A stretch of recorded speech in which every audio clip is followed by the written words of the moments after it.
¿Cómo están? ¿Bien? ¿Qué cuentan? Bien, muy bien. Los jóvenes están acá todos nerviosos, presidente. Le comento que quieren hacerle la pregunta. Dicen algunos que no pudieron dormir ayer a la noche. Mucho insomnio hubo acá en la juventud argentina. No es para tanto, no es para tanto. Un gusto estar ahí. Y bueno, y hablemos francamente como debemos hablar en Argentina y los jóvenes fundamentalmente. Exactamente. Bueno, usted le va a responder a los jóvenes de todo el país. Estamos de punta a punta y también acá en el piso de Capital y de Provincia de Buenos Aires. Pero se van a colar en el principio dos preguntas de dos adultos mayores que somos Juani y yo, que no podemos con nuestro impulso de quererle preguntar, presidente. Acá un tema de altavoz fue el tema de la desaparición de Facundo Astudillo Castro. Lo que le quería preguntar yo es, mirando este caso, ¿por qué pasa tanto en los casos de muerte y desaparición en la Argentina que todavía no podemos resolver esto de que estén vinculadas las fuerzas de seguridad? En este caso está en la mira de la justicia de la policía bonaerense. El caso puntualmente hay que ver exactamente qué fue lo que pasó. Es un caso que a todos nos preocupa, obviamente. Es la desaparición de una persona en democracia. Y con algún dato que señala la mamá de Facundo y algunos testigos que dicen haberlo visto en algún móvil policial antes de que él desaparezca. Y obviamente nosotros con esto tenemos que ser muy severos, tenemos que ser inflexibles, tenemos que ser muy duros. No es posible que en plena democracia y en un Estado de Derecho la violencia institucional se instale entre nosotros. Eso definitivamente no es una buena idea, no nos hace vivir bien, no nos pone felices y todo eso me parece que debe obligarnos a pensar las cosas de otra manera, ¿no? Eso lo creo francamente. Y me parece que tenemos que buscar el modo de garantizar que la investigación se haga como corresponde, ¿no? Porque la realidad es que hoy en día ese tema lo tiene la Policía Federal, precisamente porque los acusados, los presuntos acusados son gente de la policía bonaerense y tenemos que buscar la manera de conocer la verdad. Y en eso lo que tienen es mi compromiso absoluto. No quiero vivir en un país donde estas cosas pasen.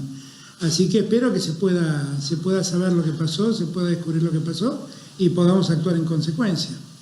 Presidente, ya lo ponemos en contacto con los jóvenes de todo el país que están esperando ahí muy ansiosos, pero también le quería preguntar por una noticia que acaba de salir recién, que nos enteramos nosotros todos recién en el estudio acerca de la nueva contrapropuesta que se hizo por parte de los acreedores para la Argentina. Mañana usted va a hablar ante los bonistas.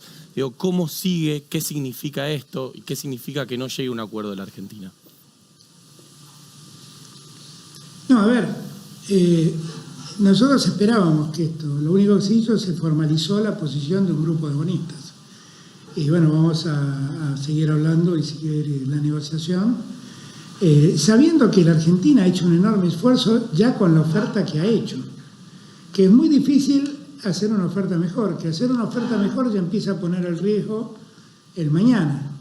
Y la verdad, lo que yo busco es que la Argentina resuelva un problema de tal modo que no tengamos que discutir más con los acreedores, que los acreedores cada vez que haya que cobrarle a la Argentina simplemente cobren, y no que sigamos discutiendo a ver cómo hacemos para pagar. Lo que ha pasado, lo que se ha conocido hoy, simplemente se ha hecho público algo que ya todos sabían, ¿no? O sea, de algún modo se ha materializado una oferta, una contraoferta, que ya todos sabíamos en qué consistía. Y que nosotros obviamente no es igual a la nuestra, nos demanda más esfuerzo, pero bueno, como nosotros francamente queremos actuar de buena fe, francamente queremos encontrar una solución, seguiremos discutiendo, pero la verdad es que nosotros hemos hecho la oferta posible y es imposible que nos podamos mover de este último esfuerzo que hicimos, que es un esfuerzo muy, muy grande. Eso también lo tienen que saber todos. Es un esfuerzo muy, muy grande. Y es el esfuerzo donde nos pone al límite, porque lo que no queremos es que nosotros hagamos una oferta que ponga en riesgo a los sectores más vulnerables de la Argentina. La Argentina necesita sacar de la pobreza a un número muy importante de argentinos y no le puede seguir exigiendo a esos argentinos más esfuerzos. Por lo tanto, cuando nosotros decimos que la deuda sea sostenible, quiere decir que la deuda la podamos pagar en el tiempo y no a costa de los sectores más vulnerables, que ya hicieron un gran esfuerzo y que ya no están en condiciones de hacer más esfuerzos. Bien, presidente. Bueno, le damos paso a los jóvenes del país. Está Amir en Río Turbio, que es uno de los que le costó dormir porque hoy lo tenía que entrevistar. Amir. ¿Cómo le va, presidente? Desde Río Turbio, provincia de Santa Cruz, Amir Navarro lo saluda. En principio, agradecerle por la oportunidad que nos da a los jóvenes de todo el país de poder dialogar con usted y, por supuesto, de hacerle preguntas. Dos cuestiones puntuales que tienen que ver con nuestra provincia. La primera tiene que ver con los vuelos en cuanto a lo turístico. La gestión pasada sacó varias frecuencias y sobre todo lo que es el Calafate se vio muy afectada. Se piensa volver con esto, con el corredor turístico, el corredor petrolero, bien digo, que es el que une Caleta Olivia con Comodoro Rivadavia y hace que sea todo más directo sin pasar por Buenos Aires. Y la otra, usted habla siempre acerca de lo que es la obra pública, la continuidad y demás. Santa Cruz tiene mucha obra pública, sin ir más lejos, las represas del río Santa Cruz, en lo que es Caleta Olivia con el petróleo, o aquí mismo en Río Turbio con lo que refiere a la usina termoeléctrica y la empresa ICRT que hoy maneja el doctor Aníbal Fernández. En lo que es la pospandemia, ¿cómo se va a trabajar con todo ello? Son muchas preguntas. Son un montón de preguntas. A ver, empecemos por la que tienen que ver con lo turístico. Efectivamente, Santa Cruz, como toda la Patagonia, es un lugar donde el turismo es muy importante. Y lamentablemente la pandemia lo que más afectó fue el turismo y la gastronomía. Lamentablemente es una pena, pero es así. No solamente esto ha ocurrido en Argentina, ha ocurrido absolutamente en todo el mundo. O sea, si ustedes revisan hoy lo que está pasando en España o en Italia o en Francia, están desesperados por la caída de turistas que eso representa. Piensen ustedes que Bariloche ha dejado de recibir este año alrededor de 120.000 alumnos chicos que van a festejar su viaje de egresados a Bariloche y que alrededor de 70.000 brasileros dejaron de ir a esquiar a Bariloche. Y dense cuenta lo que significa ese conjunto de gente que va, consume, gasta en Bariloche, lo que significa la pérdida de todos sus ingresos para Bariloche. Evidentemente es un problema muy serio el turismo y que se ha visto muy afectado por la pandemia. Y revivir todo eso va a demandar un tiempo.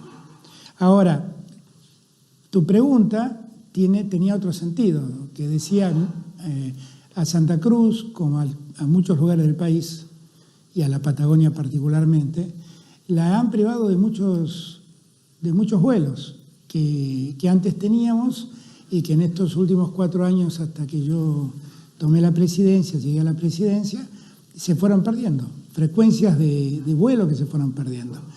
Y en eso tenés razón, y yo creo que ahí tenemos que repensar cómo va a funcionar el sistema aerocomercial en el futuro. Porque lo que nosotros necesitamos es integrar al país. Porque el problema que ocurrió en los últimos años es que Aerolíneas se tuvo que quedar con los destinos menos rentables, mientras en los destinos más rentables la competencia era feroz. Y la verdad eso era muy injusto, porque la verdad es que lo que necesitamos es integrar al país, esto que vos decías, que haya vuelos inclusive interjurisdiccionales, no que todos tengan que venir, que para ir a Calafate en avión, es ridículo que pongo porque es más fácil ir por tierra, ¿no? Pero si eventualmente fuera, alguien que vive en Río Gallegos tenga que venir a Buenos Aires para tomarse un avión y terminar en Calafate. Total. Esto que marco pasa absolutamente en todos los casos.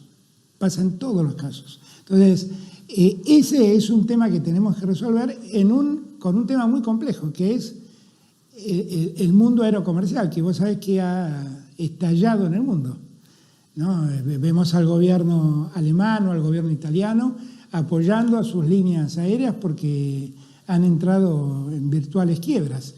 Así que nosotros, que estamos decididos a fortalecer aerolíneas y a revivir aerolíneas y a hacer que aerolíneas sea un servicio real para los argentinos. Estamos trabajando mucho para lograr eso. Bien. Y nos está faltando tiempo, porque la pandemia nos ha consumido mucho tiempo. Bien, Y pregunta... después, respecto a la obra pública, respecto a la obra pública, con esto termino, Dale. quédate tranquilo que estamos avanzando con las represas, y que allí Aníbal en Río Turbio está haciendo un trabajo formidable de ordenamiento para que la usina funcione como corresponde y la mina funcione como corresponde. Estamos trabajando mucho después de 4 años donde todo eso quedó virtualmente paralizado. Muy bien, presidente. Pregunta Joana, que está en la provincia de Entre Ríos. Presidente, buenas tardes, un placer.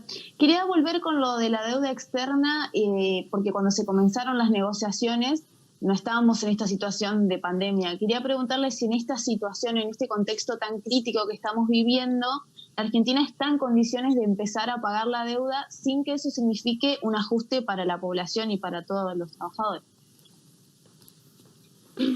El plan que nosotros hemos propuesto supone que en los primeros años nuestros compromisos sean bajos.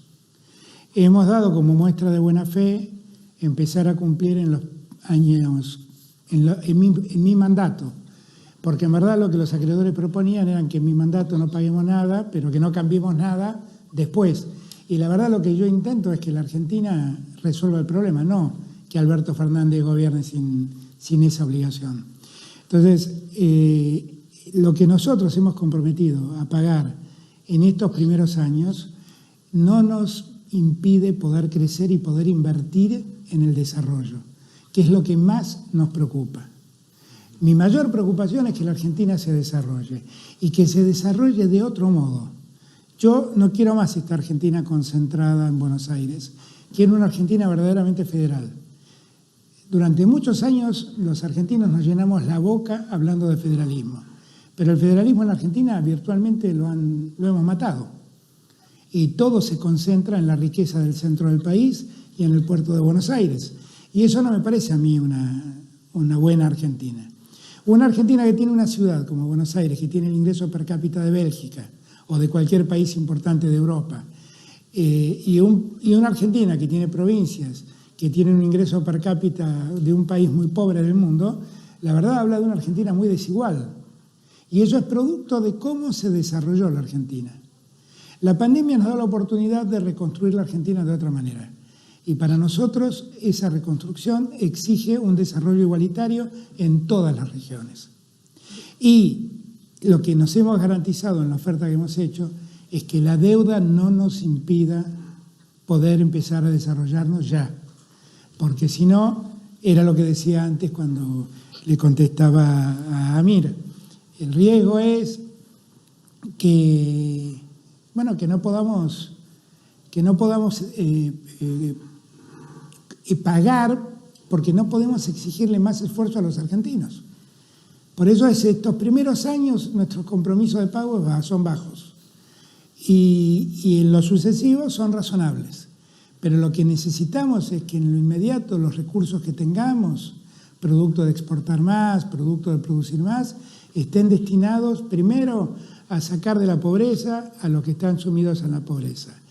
Eso se logra invirtiendo y generando empleo. Y es la mayor preocupación que tenemos. Bien, está Luis Ávila en San Juan, presidente. Que se puso traje, presidente. Nunca se pone traje y se pone traje. Sí, es cierto. Qué grande Luis. ¿Cómo le va? ¿Qué tal? Sí, acá le habla Luis Ávila de San Juan. ¿Cómo andás? Bueno, en primer lugar, muy bien, muchas gracias. En primer lugar, agradecerle, por supuesto, esta oportunidad de poder conversar con usted. Le comento que me dedico desde hace algunos años al ámbito de la escritura y me parecería muy importante poder saber qué libros le recomendaría el presidente a los jóvenes del país, que sean indispensables, que lo tienen que leer. ¿A qué te dedicas? ¿Al mundo de la escritura? ¿Escuché bien? A la escritura creativa, sí. Ah, mira qué lindo, qué bueno lo tuyo. ¿Qué te puedo recomendar leer? Mira, la verdad es que en estos días estoy terminando de leer un libro de María O'Donnell que se llama Aramburu, que es un libro que cuenta la historia del secuestro de Aramburu, que está muy bien escrito y que es interesante leerlo. Si vos me preguntás qué le recomendaría leer a un a una persona de tu edad, yo le recomendaría un libro que a mí me marcó mucho. 2 libros que hablan del tiempo que nos toca vivir, que es el posmodernismo. Un tiempo signado por el individualismo, por el egoísmo. El libro se llama La era del vacío y es de un autor francés que se llama Gilles Lipovetsky. Hay un segundo libro de Gilles Lipovetsky que yo creo que es de lectura obligatoria para entender cómo se vive hoy en día, que se llama El imperio de lo efímero. Son 2 libros cuya lectura yo digo siempre son imperiosas, son imprescindibles leerlas para entender cómo es la conciencia social en este tiempo en el capitalismo. Y es esa conciencia social, el imperio de lo efímero habla precisamente de la moda, de cómo todo es efímero, cómo todo dura poco y cómo todo es circunstancial, todo está pensado sin un compromiso hacia el tiempo. La era del vacío habla precisamente de la pérdida de valores, de la relativización de los valores en el posmodernismo. Y me parece que son muy importantes leer esos 2 libros para poder entender en qué sociedad nos tocó vivir y para cambiarla, porque no es una buena sociedad. Ahí va. Y después, si vos me pedís que te recomiende algo que a mí me gusta mucho, que es la poesía, te recomendaría que busques algo de Pessoa, que es un poeta portugués extraordinario. Te recomendaría que leas a Bukowski y su poesía y que nunca dejes de leer a Borges, que fue un poeta extraordinario. Y si me preguntás quién es el mejor poeta que he leído y el que más me marcó, es un norteamericano que se llamó Walt Whitman, que es, algunos dicen, el creador de la poesía libre, que vale la pena leerlo. Y si querés que te traiga algo más moderno, léelo a Bob Dylan, que es un premio Nobel de literatura. Totalmente. Que además de hacer extraordinarias canciones, sus temas tienen extraordinarias letras. Presidente, le pregunta Dante, que también se empilchó para el día de hoy, que está en Rosario. No te vas a poner nervioso, Dante, que dijiste. ¡Vamos, Dante! Dale, Dante. Por favor. Buenas tardes, señor presidente. Dante de Rosario, muchas gracias por estar compartiendo esto con nosotros. Dante. Mi pregunta es acerca de la problemática del empleo joven. ¿Qué plan tiene post-pandémico para que los jóvenes puedan acceder a un primer trabajo de calidad y en blanco? Mirá, ese tema es un tema muy preocupante, porque en la Argentina ha aumentado en los últimos años la cantidad de jóvenes que ni estudian ni trabajan. Y eso es un serio problema. El joven que ha estudiado tiene muchas más posibilidades de conseguir empleo. El joven que estudia tiene muchas más posibilidades de conseguir empleo porque la demanda del empleo cada vez exige más conocimiento. Y por lo tanto es necesario ayudar a que los jóvenes se capaciten para conseguir trabajo. Nosotros estamos desarrollando algunos planes, inclusive en materia de informática, para desarrollar programadores más allá de la educación formal, es decir, más allá del título secundario, no. Porque allí también hay una demanda muy grande de trabajo y podemos nosotros ayudar a esos jóvenes a conseguirlo. El tema del trabajo para nosotros es una gran preocupación post-pandemia.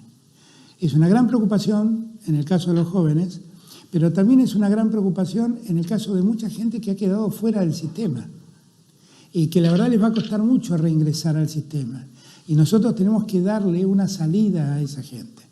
Los movimientos sociales han hecho un trabajo espectacular en estos años tratando de contener a esa parte de la sociedad, prepararlos, capacitarlos, incluirlos en la sociedad.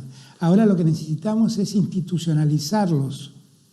El IFE, el ingreso familiar de emergencia, lo único que hizo fue institucionalizar a 9 millones de argentinos que estaban fuera de todo sistema. Fuera de todo sistema, no tenían trabajo, trabajaban en negro, no tenían ninguna ayuda del Estado, no estaban inscritos como monotributistas.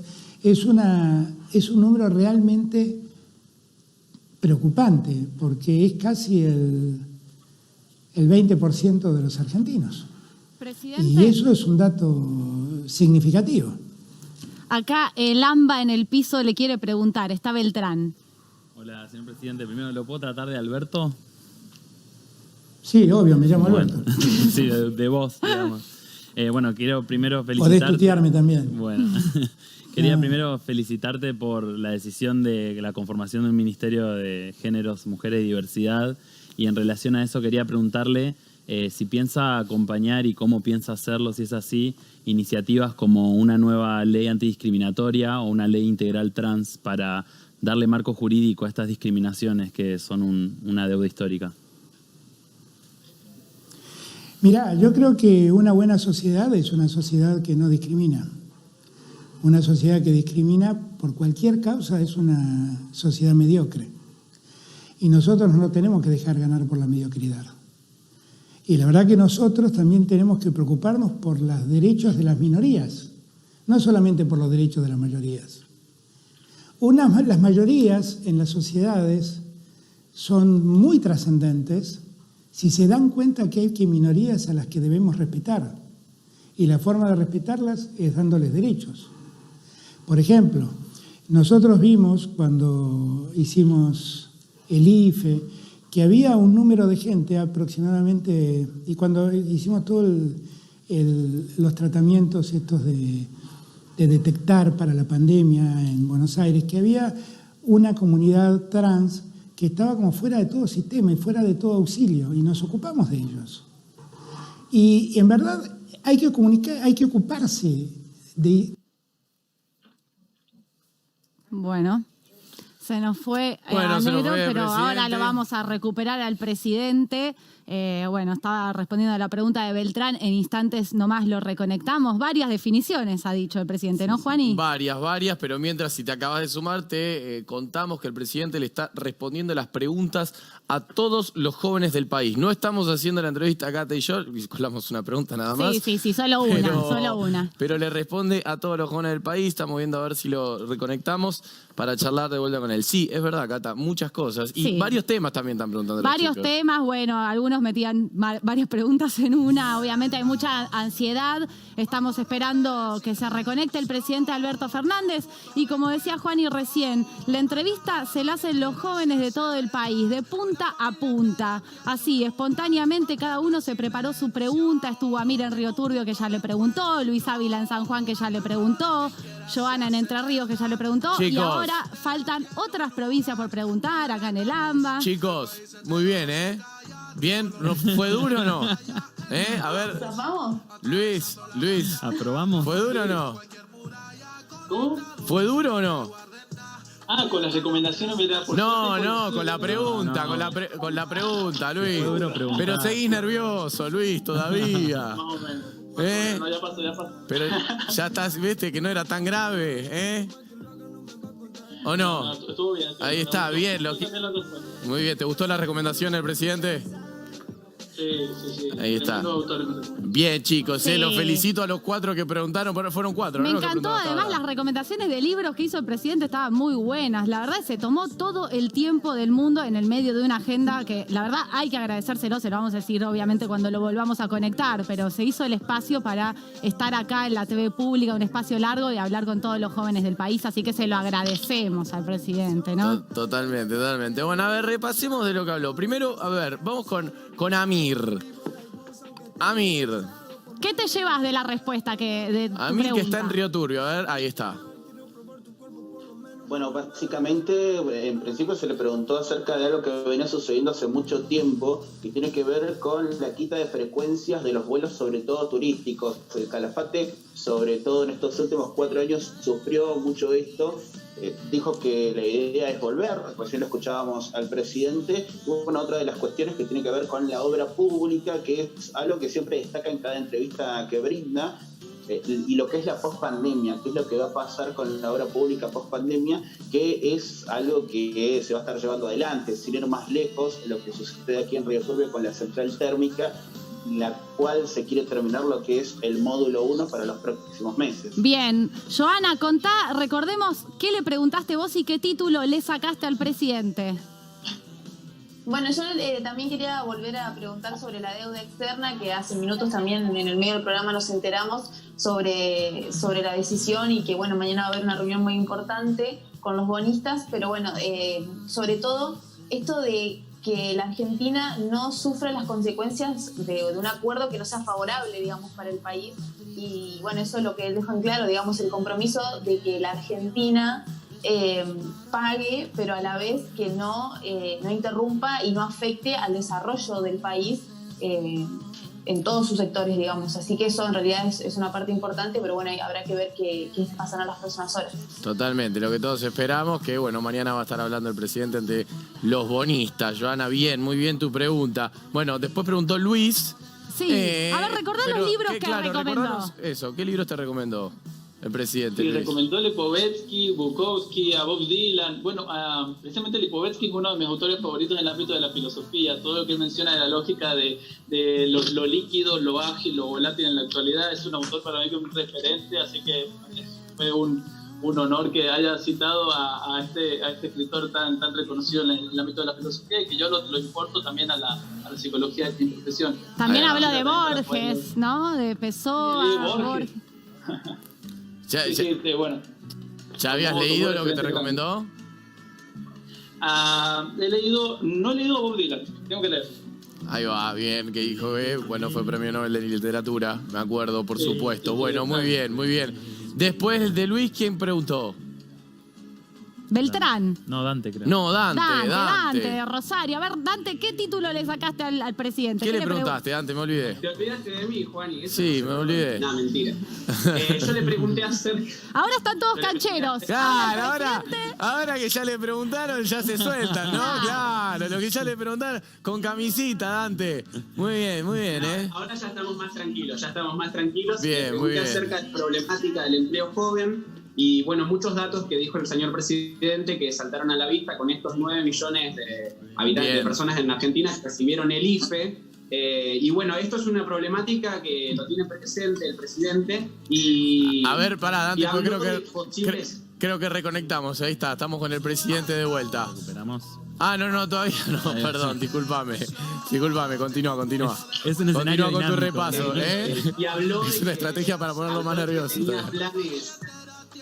Habló de que tenía un plan informático de programación para muchos de los que son jóvenes, que por ahí no tienen un título profesional, pero bueno, como una especie de capacitaciones que se puedan realizar para que de esta manera en los trabajos futuros haya mano de obra y hayan empleados. Ahora sí, Dante, ahora sí, estamos de vuelta con el presidente Alberto Fernández. Retomamos la comunicación en tiempos de pandemia, presidente. Pasan estas cosas Y en las además, conexiones. en tiempo de pandemia y con esa agenda tan ocupada, le queremos agradecer el tiempo que se tomó para hablar con todos los jóvenes del país. Pregúntale, Lu, desde el AMBA. Hola Alberto, ¿cómo estás? Bueno, sabiendo que sos un gran hincha de fútbol, como muchos argentinos y argentinas, quería saber si ves factible que la vuelta a los entrenamientos de fútbol sea antes del 10 de agosto, obviamente siempre priorizando la salud, pero también, bueno, con este protocolo que presentó AFA ante el Ministerio de Salud, que se está analizando, pero también teniendo en cuenta que la Conmebol ya confirmó las fechas de la Copa Libertadores, que también comprende a varios clubes de la Argentina. ¿Qué crees que puede pasar? Mira, yo creo que hay que ser cuidadosos con eso, simplemente. La verdad que nosotros estamos lejos de haber superado el problema de la pandemia. Estamos muy lejos. Y hay que ser muy, muy, muy cuidadosos, porque yo entiendo que todos llega un momento donde sentimos cierta hastía de estar cerrados y de no poder salir y de estar protegidos por un barbijo y de no poder abrazar a la persona que queremos y de no poder besar a nuestros seres queridos. Yo todo eso lo entiendo. Lo que pasa es que es lo que nos ha tocado en suerte en este tiempo de pandemia. Y el retorno al fútbol no es solamente... Cuando uno piensa, bueno, pero finalmente son 22 personas jugando en un espacio abierto de más o menos 8.000 metros cuadrados, que es lo que mide una cancha de fútbol. Eso es más o menos así. Pero también es cierto que el riesgo de contagio se puede dar en los entrenamientos, que además en los entrenamientos hay muchos jugadores que, no todos los jugadores son estrellas que ganan muchas fortunas y muchos viven en barrios vulnerables con las dificultades que esos barrios están pasando hoy en día. Y ellos, la mayor preocupación que tienen esos jugadores, porque hay que escucharlos, no es ir a jugar al fútbol, es ir a jugar al fútbol, entrenarse, contagiarse y llevar el virus a sus casas, porque muchos de ellos son chicos de 18, 19 años que viven en sus casas con sus padres. Entonces, el tema es un tema muy delicado, que hay que resolverlo con cierta seriedad.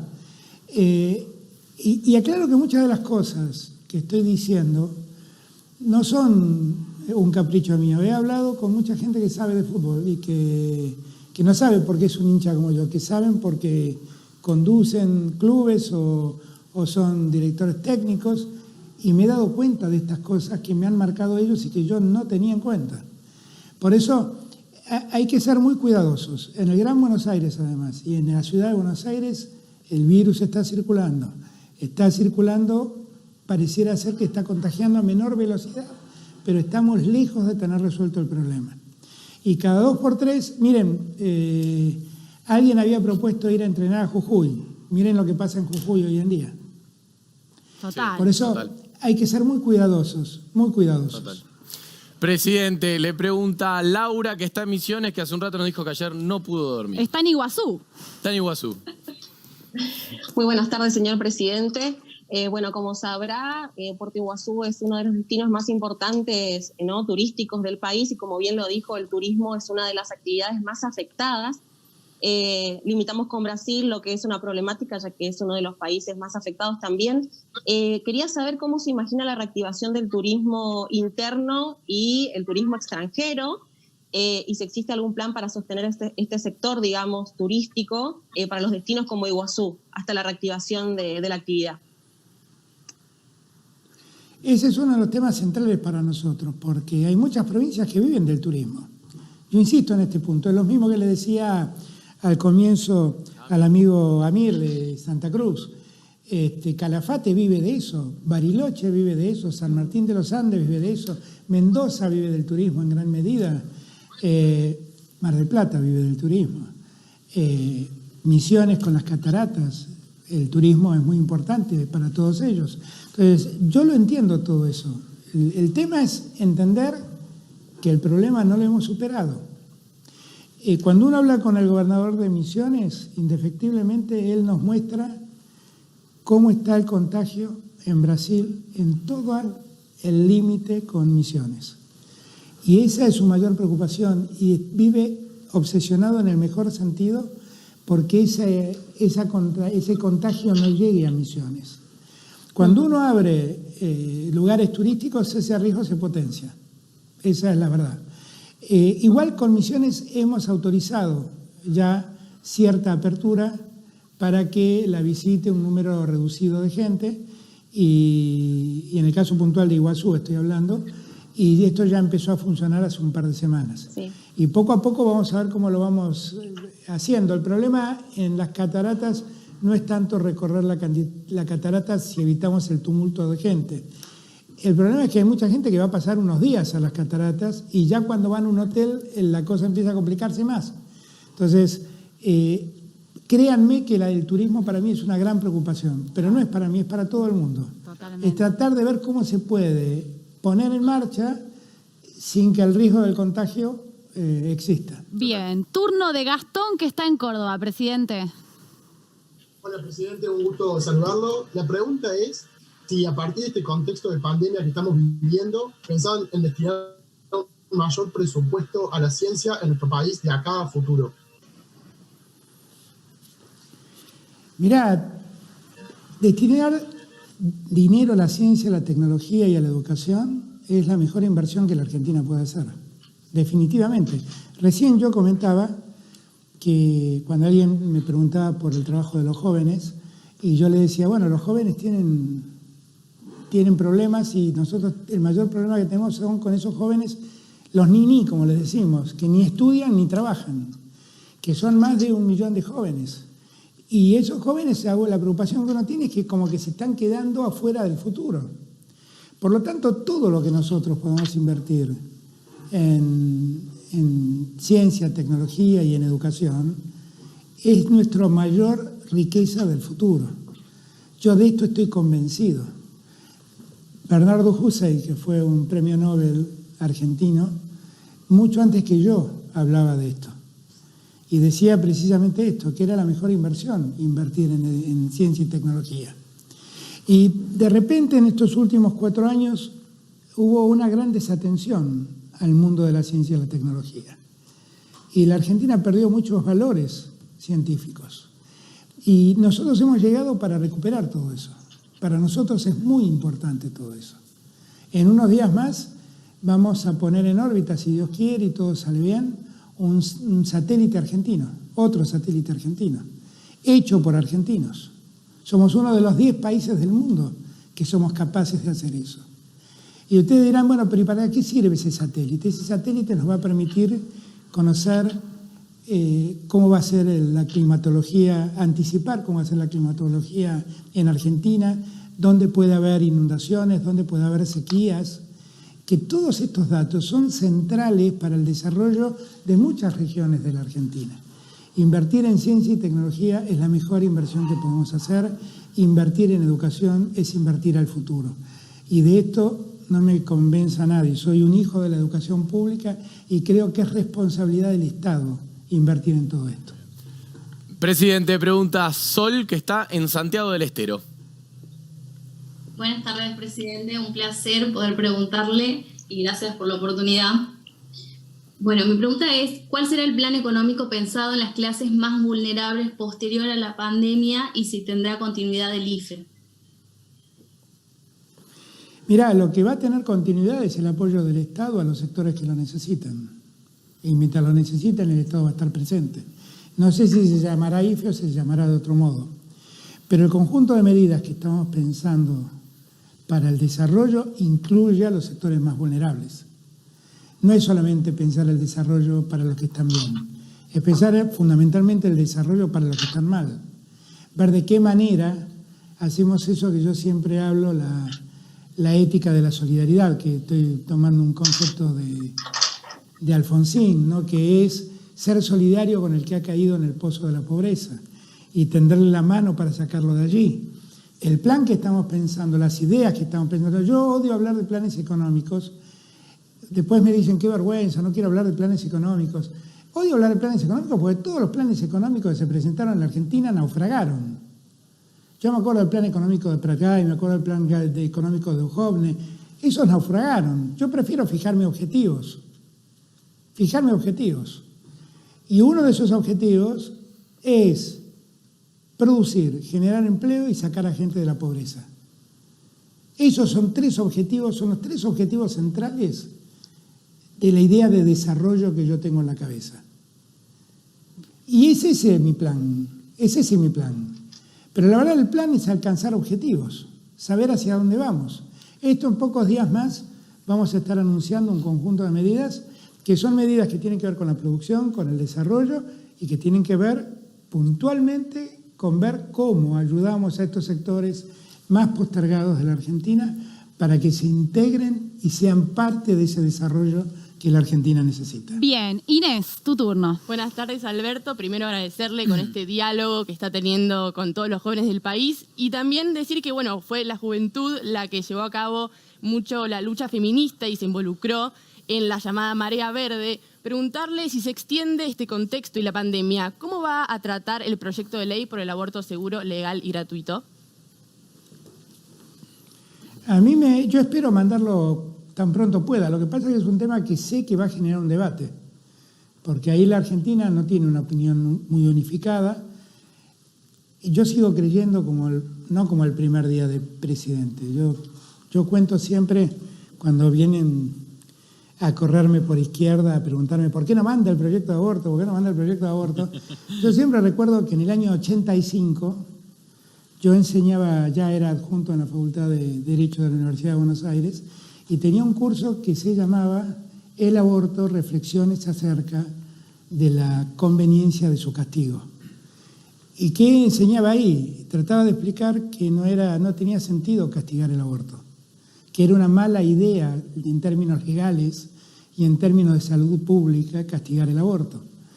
Con lo cual, miren, la Marea Verde ni siquiera era verdecita cuando yo ya tenía esta posición. Y en este punto tengo una posición tomada, es pública, notoria, y yo voy a mandar mi proyecto de legalización del aborto. Y espero hacerlo tan pronto pueda. Lo que pasa es que tenemos un Congreso funcionando con Zoom, vía Zoom, que no puede sentarse a sesionar, que no quiero generar con esa imposibilidad un debate más en una Argentina. Estoy tratando de encontrar el momento para hacerlo, pero que el proyecto va a ir al Congreso y que yo voy a hacer todo lo posible porque ese proyecto se convierta en ley, créanme, lo voy a hacer. Abril, ¿estás lista? Estoy lista, chicos. Perfecto. Presidente le pregunta a Abril, que está en Tucumán. Buenas tardes, señor presidente, ¿cómo va? Bueno, un placer. Se imaginará que en esta oportunidad tengo 1.000 millones de cosas para preguntarle, pero yo creo que ya como para dar el cierre me gustaría saber qué mensaje tiene para darnos a todos, que bueno, que la estamos peleando día a día en cuanto a lo económico, a la salud, tanto a los jóvenes, bueno, para todos los argentinos. Primero tenés un nombre hermoso. Yo debo confesar que nací en abril. Muchísimas gracias. Y abril, para mí abril es un mes poético, con lo cual el nombre Abril es un nombre que siempre me pareció lindo. Te felicito por tu nombre. Muchas gracias. Segundo, lo que me preguntabas. Mirá, en pocos días más yo les voy a proponer a los argentinos una serie de medidas a tomar. Algunas son resoluciones, otras son decretos y otras son leyes, que lo que nos va a permitir conocer es cuál es el horizonte que yo le propongo a los argentinos hacia dónde queremos ir. Yo siempre digo que la pandemia nos da una oportunidad, la oportunidad de repensar el mundo en el que vivimos. A los argentinos la pandemia nos expuso el país en el que vivimos. Y descubrimos, el que muchos lo sabíamos y lo decíamos, pero muchos se negaban a aceptarlo. Descubrimos que vivimos en un país profundamente desigual. Un país que tenía 9 millones de habitantes, de 45 que somos, que nunca nos habíamos anoticiado que existían. Mejor dicho, sabíamos que existían, pero hacíamos de cuenta como que no existían. Y ese olvido de toda esa gente, bueno, permitió que se concrete esta sociedad tan desigual en la que vivimos. Una sociedad que además en los últimos años se despreocupó de la educación pública, se despreocupó de la salud pública. Si nosotros no hubiéramos hecho todo lo que hicimos desde que nos enteramos que corríamos el riesgo que el riesgo de la pandemia llegó y nosotros hicimos una cuarentena estricta y mientras tanto impulsamos la creación de muchos centros de salud y pusimos muchas camas y muchos respiradores. Si nosotros no hubiéramos hecho eso, la Argentina hoy estaría saturada de enfermos y no podría atender a toda la demanda que tiene de enfermos que hoy tiene la Argentina, porque en la Argentina están los que se enferman por coronavirus y los que tienen otras enfermedades y que también demandan la atención de la salud. Bien. Entonces, yo creo que nosotros tenemos que repensar cómo debe ser la Argentina del futuro. Y la Argentina del futuro nos obliga a pensar en hacer una sociedad más justa, una sociedad que integre regiones del país, que deje de concentrarse en el centro de la Argentina. No puede haber una Argentina del centro y una Argentina periférica al norte y una Argentina periférica al sur. Yo quiero que haya una Argentina que se integre, para mí es lo más importante. Yo siempre quiero que los argentinos puedan nacer, crecer, estudiar, desarrollarse, hacer su familia, disfrutar y morirse en el mismo lugar donde nacieron. Yo eso es lo que quiero. Cuando la Argentina sea así, la Argentina va a ser un país federal, mientras tanto no lo es. Entonces yo creo que la pandemia nos da la oportunidad de construir ese país federal en el que yo insisto debemos alcanzar, porque depende de nosotros. Bien. Y también depende de nosotros hacer un país más igualitario. O sea, la pandemia también dejó al descubierto la debilidad del sistema económico. De repente un virus imperceptible al ojo humano se llevó puesta toda la economía. Nosotros hace muchos meses que miramos listas de muertos y listas de enfermos, Pero si miráramos resultados de bolsas de comercio, lo que veríamos es cómo los bonos de los más grandes países no paran de caer y cómo las acciones de las más grandes empresas no paran de caer. ¿Y eso por qué pasó? Pasó porque algún día el capitalismo le prestó más importancia a lo financiero que a la producción. Y el gerente financiero de una empresa fue más importante que el gerente de producción. Y entonces eso generó ese sistema débil que nosotros vemos, donde aparece un virus y todo desaparece en un instante. Yo creo que nosotros tenemos que repensar ese modelo. Bien. Y tenemos que hacer un modelo económico que se sustente, en la producción, en el empleo, en el desarrollo. Presidente. Esa es la idea. Y finalmente, con esto termino, perdón, pero fue larga la respuesta para abrir. También repensar qué mundo queremos. Porque hay algo que la pandemia dejó al descubierto. Y es que cuando nos enjaulamos los humanos, el mundo fue mejor. Total. Cuando los humanos nos encerramos y dejamos de usar hidrocarburos y dejamos de contaminar el ambiente, las aguas se volvieron más cristalinas y el ambiente se volvió más puro. Lo negro se hizo claro. Y los animales que estaban en sus cuevas se animaron a salir cuando nosotros nos encerramos. ¿Y por qué digo todo esto? Porque cuando hace unos años atrás se discutió el cambio climático y la necesidad de dejar de usar hidrocarburos contaminantes, como el petróleo, el gas, las naftas, los combustibles, el diésel, hubo una gran reacción de las grandes potencias, que eso era una locura, porque ir reduciendo el consumo de hidrocarburos podía generar una caída del PBI mundial de hasta el 4%. Pero resultó ser que no solamente el precio del petróleo se destruyó, y esto lo sabe el amigo de Santa Cruz, y lo saben los amigos de Neuquén y de toda la Patagonia, sino que además se llevó puesta toda una economía. Y no hizo falta que nosotros reformemos nada. La verdad que la pandemia hizo caer el Producto Bruto Mundial más de 10 puntos. Y estábamos preocupados porque el Producto Bruto cayera para hacer un mundo más limpio. Bueno, la Argentina que tenemos que construir es una Argentina medioambiental sustentable. En términos medioambientales, una Argentina sustentable. Dejar de producir contaminando, dejar de infectar el aire que respiramos, dejar de ensuciar el agua que tomamos. Esa es una oportunidad que tenemos. Y eso que a los jóvenes les preocupa, y les preocupa mucho, y hacen bien en preocuparse, eso hay que cuidarlo mucho, porque este es el lugar, esta es nuestra casa. La Argentina es nuestra casa, el mundo es nuestra casa, y no tenemos derecho a seguir destruyéndolo y maltratándolo como hicimos hasta ahora. Son reflexiones que me quedan después de ver todo lo que pasó. Y que no me vengan con los argumentos económicos para tratar de sostener que sigamos contaminando al mundo con nuestros métodos de producción, porque la realidad es que vino un virus y terminó con todo y se llevó puesto mucho más que poder producir sin contaminar.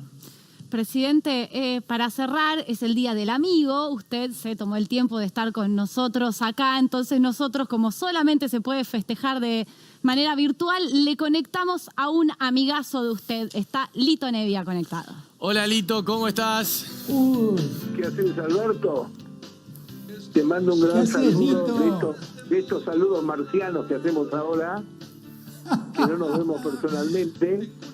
Y bueno, un abrazo grande, toda la fuerza espiritual del mundo. Te iba a cantar una canción nueva de las tantas que he escrito estos 4 meses que estoy acá encerradito, pero bueno, asuntos técnicos que ya se solucionarán más adelante. A lo mejor mañana, que es mi cumpleaños, desde algún lado te dedico una canción nueva. Un beso grande para vos, Alberto, y la gente que está a tu lado. Gracias, Lito, querido. Bueno, yo quiero aclarar algunas cosas. Perdón, primero, el bigote presidente es por Lito, ¿esto es real? Sí. Su bigote es por Lito. Sí, eso es absolutamente cierto. Bien. Eso es perfecto. absolutamente cierto. Yo era un pequeño un adolescente, y en esa época Lito ya era mi ídolo. Yo voy a contar algunas historias. ¿Tengo un ratito o no tengo un ratito? Todo el tiempo que quiera, usted es el presidente. Bueno, voy a contar una historia. Por ejemplo, yo estudiaba en el Colegio Nacional Mariano Moreno, y en todos los colegios había una fotografía de un prócer, San Martín, Belgrano, que era el patrono del aula. Bueno, en el colegio secundario había una revista en aquel momento que creo que era El Expreso Imaginario, que había publicado en la página central un póster, que era una foto grande, de Lito, que estaba en esos años, no estaba en Argentina, creo que estaba en México, tocando en un piano vertical con un suéter, una polera verde. Y que Lito la tiene colgada en su casa, en algún lugar de su casa tiene colgada esa foto. Y yo iba todas las mañanas, había clavado un clavito en el aula donde estudiábamos, y todas las mañanas iba y colgaba la foto de Lito diciendo, él es el patrono del aula. Eso es para que vean mi locura con Lito, porque Lito, que es mi amigo y que lo quiero entrañablemente, es alguien a quien admiro mucho por lo que, no solo por lo que representó musicalmente. Él es el padre del rock nacional. Cuando uno habla con un rockero, todos dicen, no, pero Lito es el que nos enseñó a todos. Todos lo seguimos a Lito. Pero además Lito fue después el primer rockero que se atrevió a fusionar el rock con el tango, con la samba, con el samba brasilero, con los boleros. Y eso lo hizo único, absolutamente único. Y además lo hizo con una perseverancia propia de alguien que está convencido de lo que está haciendo. Yo siempre, cuando me preguntan qué canción de Lito define a Lito, digo, hay un tema que se llama Yo no permito, que habla de alguien que no encuentra ningún obstáculo para poder cumplir sus objetivos. Y finalmente, lo que les recomiendo a todos es que en estos días de pandemia hay un Instagram de Lito que cada sábado sube un tema. Días atrás subió un tema que para mí es uno de los temas más lindos que Lito hizo, que se llama Días de Conflicto. Y recomiendo oírlos. Todo lo que toca y todo lo que sube cada sábado es maravilloso, porque es algún tema de su historia. Ese tema, Días de Conflicto, lo escuché, le dejé algún mensajito a Lito en el Instagram y bueno, le robé algunos tonos para también tocarlo en la guitarra yo. Presidente, Lito. Lo dejó mudo a Lito. Sí. Lito, ¿lo querés saludar? Bueno, ya lo saludé, ya nos conocemos, ya le dije todo esto. Y cada vez que tengo un encontronazo con él, así medio televisivo como esto, siempre pasa lo mismo. Yo estoy cantando y lo convidan y aparece él, o al revés, esta vez lo sorprendí yo. Pero bueno, feliz Día del Amigo para vos, Alberto, y para todos. Un beso grande. Un beso Gracias, grande, Lito. Gracias, Lito. Y presidente, también le agradecemos. Sí. Sabemos que nos dedicó muchísimo más tiempo del que habíamos pactado, así que realmente le agradecemos un montón el tiempo. Totalmente. Gracias por esta conexión y por responderle a todos los jóvenes del país. Sí, ¿la pasó bien, presidente, acá con los jóvenes de todo el país? ¿Fue una entrevista más dura que Joaquín Morales Solá? Yo la paso muy bien. La paso muy bien con los jóvenes. Yo hoy estuve tomando exámenes a la mañana. Y todo esto es muy raro, porque tuve que tomar exámenes así virtualmente. Y es una cosa rara, porque uno le toma examen en una pantalla. Y a uno solo le queda confiar en la honestidad del alumno. O sea, que el alumno no tenga un libro, que no tenga un machete, que no tenga algo. Claro. Pero creo en la honestidad de mis alumnos. Y estuve tomando exámenes, a algunos les fue bien, a algunos no tanto. Qué miedo que te tome un examen el presidente. Es histórico, te toma un examen el presidente, es histórico. No, pero la verdad es que para mí es muy grato hablar con los jóvenes. Los jóvenes son el mañana, los jóvenes son el futuro. Y siempre digo que no soy amigo de los liderazgos, de los personalismos, nunca me gustaron. Tuve muchos problemas a lo largo de mi vida política con eso. Una de las tareas que tiene alguien que, como yo, le toca ser presidente, es ser capaz de construir una generación de recambio, de poder subir al escenario a otra generación para que se pueda hacer cargo del mañana argentino. Y yo vivo pensando en eso, por eso es que pienso tanto en los jóvenes y por eso es que le presto mucha atención a sus ideas, a sus sentires. Muchas veces los jóvenes sienten cosas que para alguien de mi generación son difíciles de entender y yo hago la palabra es esfuerzo realmente, para poder entender por qué lo están sintiendo, porque ellos por algo lo sienten. Por ahí no lo siento yo porque a mis años uno ya se conformó con ciertas cosas y ellos no se quieren conformar con esas cosas. Y está muy bien que no se conformen, ¿no? El Papa les dijo en Brasil, salgan y hagan lío. Cuando decía salgan y hagan lío, lo que les estaba diciendo es no se conformen con esto, porque esto no es justo. Y tenía razón el Papa.